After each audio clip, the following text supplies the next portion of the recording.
Thanks for coming back to What the Heck is Happening in HR. And today we're going to talk about a special community, your workplace. For our podcast disclaimer, please visit the episode description.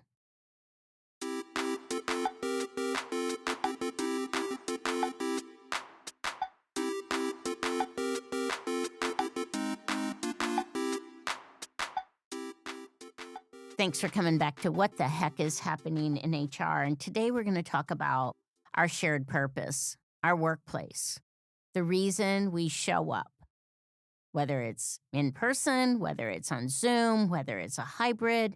But I want to talk about the workplace and what it means to be intentional as we build what we want for the future. They have shown that isolation grows when people aren't around other people. Now, that makes a lot of sense. You're like, of course, Kelly, if you're isolated, you're not around other people.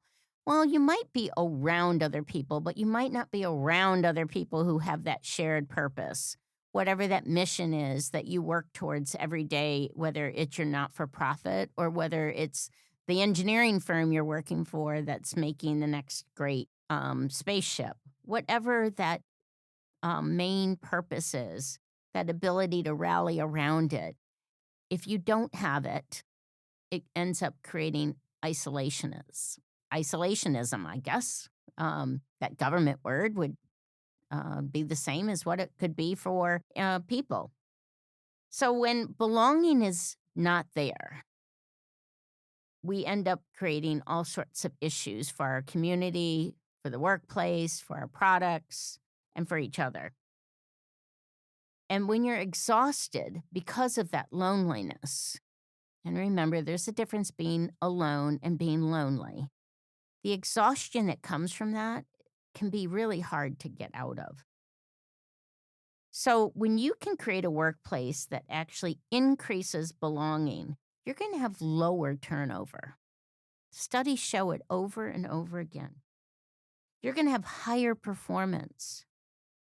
You're going to have a workplace that says, we're in this together. And it doesn't mean it's the same value for everyone. There are people who like to go to work and want to work at work, will be there, pop in over the weekend, just like being in the building, being in the office area. I don't think it's just the coffee they're coming in for, but being there. Of course, there are folks who can't do their work anywhere else but the office. But there are people who come into the office and feel they can do it at home. They feel they could do it at a coffee shop. So that value that they get from the workplace community can mean different things. And if we don't understand how that employee feels valued, then they're going to feel unappreciated. And they're going to be around people, but still feel isolated, still have that exhaustion that comes.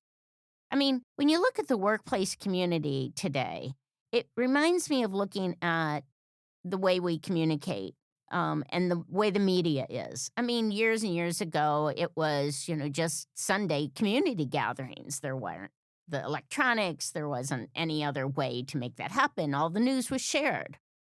You ended up going to the radio. People would gather around the radio and you could listen to what the news may be. Then we had newspapers. And you might have one newspaper. One of my favorite things on Sundays was my dad would get all the Sunday papers, and it was a real special day. We would get either the Buffalo Evening News, or we would get the Cleveland Plain Dealer, and we would get the New York Times. And I would spend the week reading through those. I didn't understand them all, but he said it was important to look at them. And he said it was important to get different perspectives by it.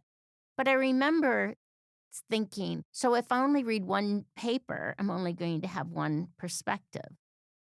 And now we're all on social media, but we're not looking at just one platform on social media. We're looking at a bunch of them. I mean, I never used to be on Twitter. I'm on X all the time now, mainly because I think I'm missing something. So I get on X in the middle of the night when I wake up because I just am like, I have that FOMO going on. But at the same time, I'm gonna look at Facebook and see what's happening with my high school friends and see what's happening with um, pals who are on LinkedIn. Did they get the new job? How can I help provide some advice on some of those LinkedIn articles that they have? So I'm using a whole variety of those. So that whole variety reminds me that our workplace community is filled with opportunities to provide value in different ways. And you need to be intentional about what you're doing with it. So whether it's training, whether it's the workplace environment, whether it's the tools they use, whatever it is, we need to take a breath and be able to think about what is our workplace community for the future. That's who we're going to retain. That's how we're going to recruit. That's where we're going to get our work done. And so it's very, very important for us to do that, whether you're in HR or whether you're another leader. What is also important is that you subscribe to What the Heck is Happening in HR. We drop new episodes every single Monday on your favorite platform.